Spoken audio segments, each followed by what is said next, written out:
Before we begin, subscribe to this channel. Not later, not if you like it. Now, while the thought is still in your head. If these words find their mark, you will want the next ones too, and I will not chase you for it. Now, let's get straight to the point.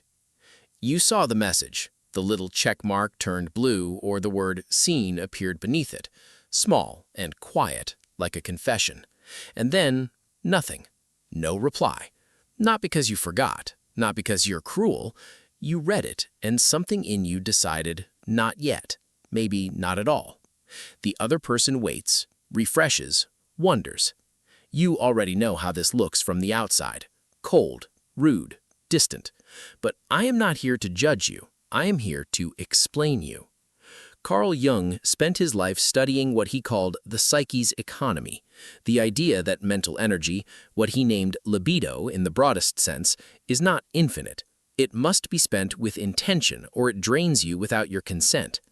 Every reply you send is a small transaction.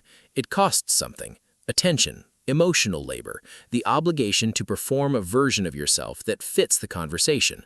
Jung believed that a healthy mind protects its store of energy the way a body protects its blood. When you leave a message unanswered, you are not failing at communication. You are, whether you know it or not, practicing a kind of psychic conservation. Here's the part almost nobody says out loud. Reading without replying is not avoidance, it is processing. Jung divided the mind into functions: thinking, feeling, sensing, intuiting, and he understood that not everyone metabolizes a message the same way in the same moment. Some people can read a sentence and already have a reply forming before the last word lands. Others read the same sentence and it drops into something deeper, Jung called the unconscious, where it has to be turned over, examined, weighed against 100 other things before it is ready to come back up as language. If you are the second kind of person, your silence is not indifference, it is depth working at its own pace. Think about what actually happens in that pause. The message sits there, and so do you with it. Maybe it asks something that touches an old wound. Maybe it demands an answer you don't have yet. Maybe it's simply one more voice in a day already full of voices, and your system, quietly and without your permission, says, "Not this one, not now." Jung would call this the ego protecting its boundaries against the demands of the outer world, what he sometimes described as the persona, the mask we wear to meet other people, growing tired of being worn. There is also the shadow to consider. Jung taught that everything we refuse to look at directly does not disappear. It goes underground and shapes us from below. Many people who leave messages unanswered are, without realizing it, avoiding a shadow conversation. The friend who only reaches out when they need something, the family member whose questions are really demands, the partner whose texts carry the weight of an argument not yet started. You don't need a psychology degree to feel that weight arrive on your screen.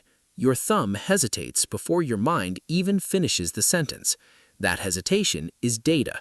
It is your unconscious telling you something your conscious mind hasn't caught up to yet.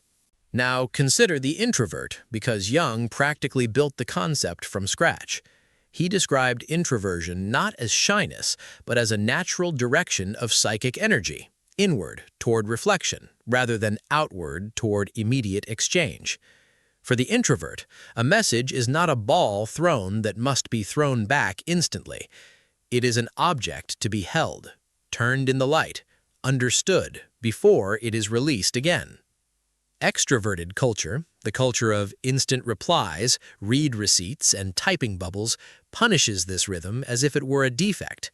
Jung would have called that punishment a profound misunderstanding of human difference, not a moral failure on the introvert's part. But let's be honest, because honesty is the only form of respect I know how to offer you. Not every unanswered message is depth. Sometimes it is fear. Sometimes it is avoidance dressed up as processing, a way of postponing a conversation you are afraid to have, because the outcome might cost you something: a friendship, an apology you owe, a truth you are not ready to speak. Jung was clear that the unconscious, left unexamined, does not simply protect you, it also hides you from yourself. So here is the question worth asking quietly the next time you see that word seen sitting beneath your own silence. Is this rest or is this hiding? Only you know the answer, and you probably already do. There is a difference, and it matters. Rest looks like this. You read the message, you feel no pull of anxiety, you simply are not ready, and when you do reply, in an hour, a day, 3 days, it comes easily, without guilt weighing down every word. Hiding looks like this. The message sits in you like a stone. You think about it more than you'd like to admit, and each day it goes unanswered adds another layer of dread to the next. If your silence brings peace, Jung would say you are listening to the self, the deep organizing center of the psyche. If your silence brings weight, you are likely listening to fear, wearing peace as a disguise. There is also something quietly modern happening here, something Jung, writing in the early 20th century, could not have fully predicted but would have recognized instantly: the sheer volume. We now receive in a single day what a person 100 years ago might have received in a month. Letters used to travel by ship. Now they arrive by the dozen before breakfast, each one demanding the same immediate emotional presence as the last. Jung warned again and again about what happens to a mind that is never permitted solitude, that the psyche, denied quiet, begins to fragment, to react instead of respond, to lose the thread of its own individuation, the lifelong process of becoming a whole and integrated self. Letting a message sit unanswered for a while is, in this light, not rudeness. It is one of the few forms of solitude left to a person who has run out of other places to hide. So what do you do with all this? You stop apologizing for a rhythm that isn't broken. You stop performing instant availability as if it were the price of being a good person. And you start asking, honestly, which messages deserve your immediate energy and which ones can simply wait for the version of you that has something real to give back. Not every voice that reaches you gets to set your pace. That is not coldness, that is a boundary. And Jung understood boundaries as the very architecture of a self that has not dissolved into everyone else's expectations. If there is a lesson hidden in your unanswered messages, it might be this: silence is not always absence. Sometimes it is the sound of a mind refusing to answer before it is ready to mean what it says. And that, more than any fast reply ever could, is a form of integrity.